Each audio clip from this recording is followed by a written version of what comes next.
Hi everyone, welcome again to another edition of Adventures in Parenting. My name is Julie Flaherty and welcome to 30 Days to Becoming a Better Parent. We are on day 10, so welcome. You've made it a third of the way through our series, and so we're very excited about that. We're hoping that you stick around for the next 20 days. Pardon me, something just dropped next to me. So we're hoping you stick around for the next 20 days and enjoy our little chats. Feel free to comment anytime. I read them, I answer them, I inbox, I Facebook, so there's no reason not to get a hold of me. I'm like that good friend that never goes very far, so I look forward to it. I mentioned in day 9, for those of you who've been riding along the last 9 days, that I was going to start showing my shirts. And this one says I'm not short, I'm fun size, and I want you to try and figure out, if you can, what significance this shirt has on today's topic. Okay? And you let me know. When you figure it out, you let me know. I am going to talk today about giftedness, just like yesterday, but I'm going to talk about it in a different way. So what I'm going to talk about today is underachieving giftedness. And that happens in highly gifted students more than you think. Giftedness as a whole is an IQ way of determining aptitude. All right? So if we have a standard IQ, which is between, really it's like, I'm going to broaden it a little bit for some of you out there, so don't write me a letter and tell me I'm wrong. I'm going to broaden it today. Make it a little easier. A standard IQ with a deviation is anywhere from about 110, 112 up to 115, 120. Okay? I said with a deviation. Hold on. So to be highly intelligent or above average intelligence is to be above that 120. When you get into 130 with a deviation, so it can deviate 3 points either way, that's the national, I know, which really means you could be as low as 127, but that's okay. 130 with a standard deviation of 3 points, either way, or higher, you're considered gifted. Those are found out through IQ testing. That could be the Woodcock-Johnson testing, which is a bad way to name a test, but it's a great test. Or a Wechsler or Whitspy testing if they're under a certain age.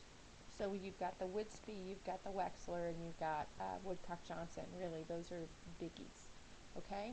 Everybody following me so far? It's a lot of technical jargon to get to the point, but I want to get there.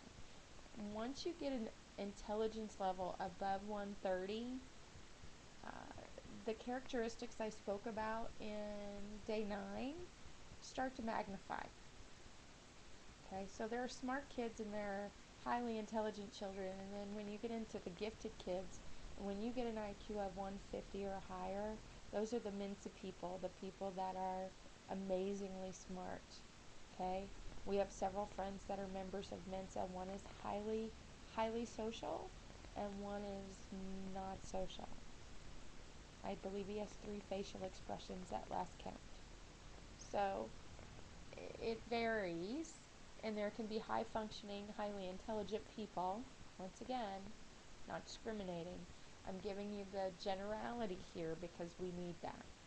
So generally speaking, the gifted to highly intelligent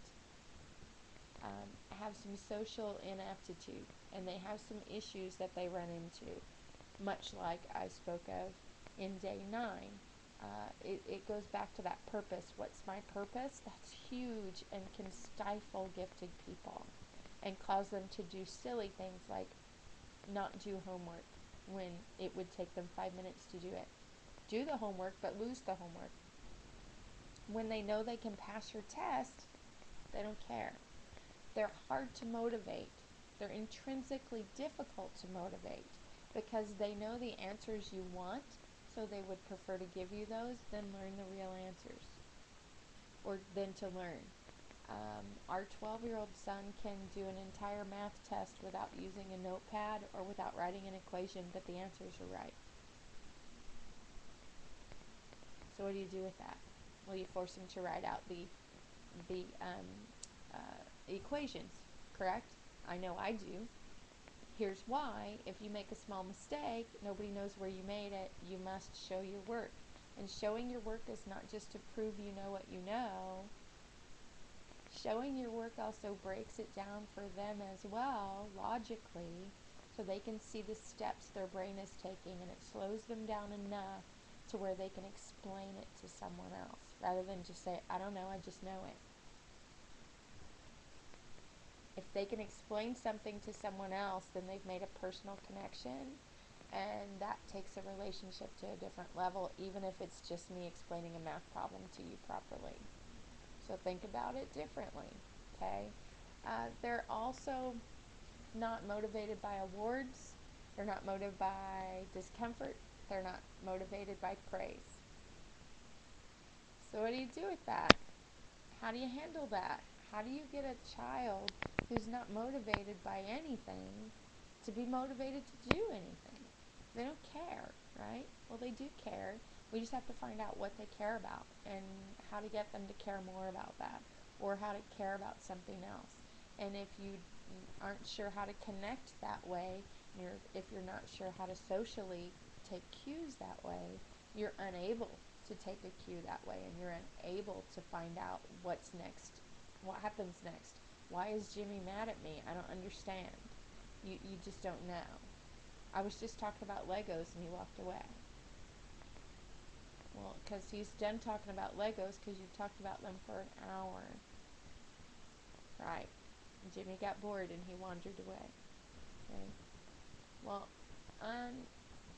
underachieving gifted kids, when they don't get social cues, they get frustrated. When they get frustrated, they get angry. When they get angry, they lash out. When they lash out, they're not sure why everybody's mad at them. Well, and then they get underachieving because they don't care. It's a cycle. It's a vicious cycle. And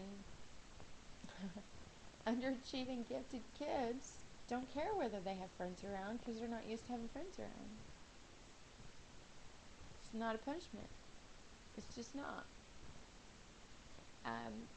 Gifted kids that are underachieving will ask, what if? What if I don't do the homework?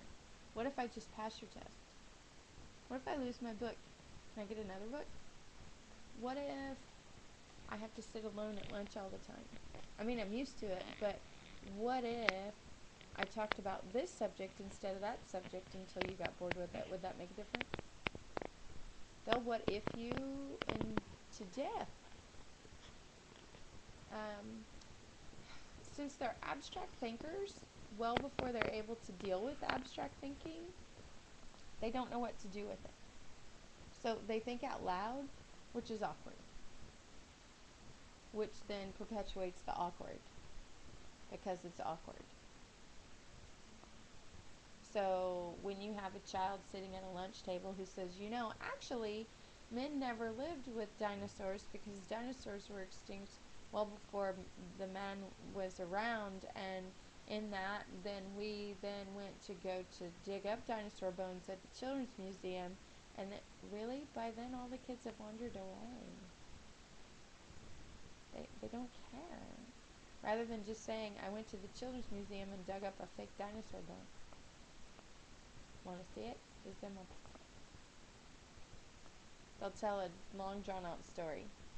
Now, does that seem underachieving to you? No, because they've thought of this huge story. Well, to them, it goes back to that Billy and the Family Circus. I'm going to get to my point. You just have to wait until I get there. Yeah, people don't wait. They don't. The biggest takeaway from all this is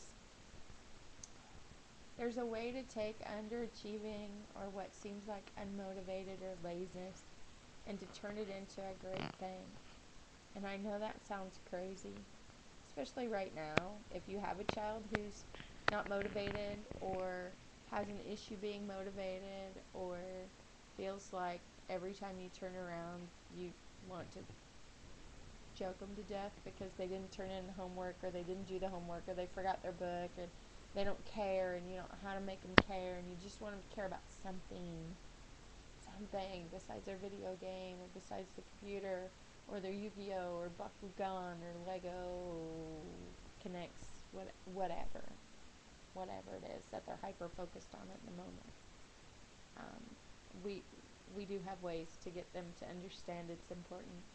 We will get there, and I know I keep saying we'll get there, but man, you have no idea. And when you do, you're gonna go, oh my goodness, she's right. Oh my goodness, we're gonna do this. Oh my goodness, there's hope and change, and it's coming fast, really fast. The next 2 segments I'm going to do, I'm going to have people come in, and I'm going to interview them, and I'm going to let you meet them on your own. But I think you'll be extremely surprised at what they have to say and their experiences, and I want you to hear them, and I can't wait. I'm very excited, and I will look forward to seeing you in day 11. I hope everybody has a great day, and I will talk to everybody later. I'm not going to sing the song. You have to sing it yourself today, and then let me know what you think this is all about, and how does it connect to what I talked about today. So, anyway, in the meantime, bye. I have to reach for everything today. So, see you later.